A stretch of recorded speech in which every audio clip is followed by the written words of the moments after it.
திருவள்ளுவர் அறம் பொருள் இன்பம் என்ற 3 முக்கியமான செய்திகளை முன்வைத்து மனிதர்களை மனிதர்களாக வாழச் சொன்னவர்.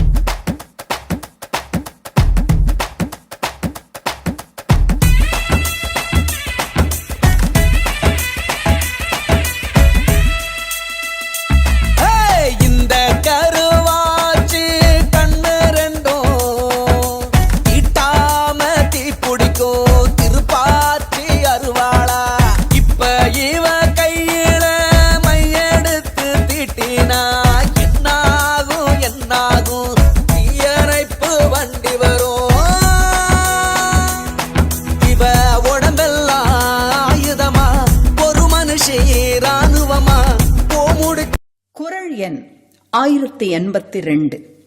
நோக்கினாள் நோக்கெதிர் நோக்குதல் தாக்கணங்கு தானை கொண்டன்னது உடைத்து. இதற்கு கலைஞர் உரை. அவள் வீசிடும் விழிவேலுக்கு எதிராக நான் அவளை நோக்க, அக்கணமே அவள் என்னை திரும்ப நோக்கியது. தான் ஒருத்தி மட்டும் தாக்குவது போதாதென்று ஒரு தானையுடன் வந்து என்னை தாக்குவது போன்றிருந்தது. இதன் இக்கால பொருத்தம் குறித்து கவிஞர் பாலகிருஷ்ணனின் பார்வை யாதென பார்ப்போமா? நீக்குப்போக்கு இல்லாமல் தாக்கும் நோக்கு இவள் நோக்கு. இந்த நோக்கில் இருக்கிறது ஏதோ ஒரு கோக்குமாக்கு. அது சரி, நோக்கு என்பது வர்மமா மர்மமா? நோக்கப்பட்டவன் தாக்கப்படுகிறான். இருந்தாலும் இந்த தாக்கம் ஆக்கப்பூர்வமான தாக்கம் என்று அவன் வாக்குமூலம் கொடுக்கிறான். நோக்கு வர்மத்தை கேட்டு வாங்கும் இவன் ஜாதகத்தில் எது உச்சம்? அவனே பாடுகிறான் மிச்சம்.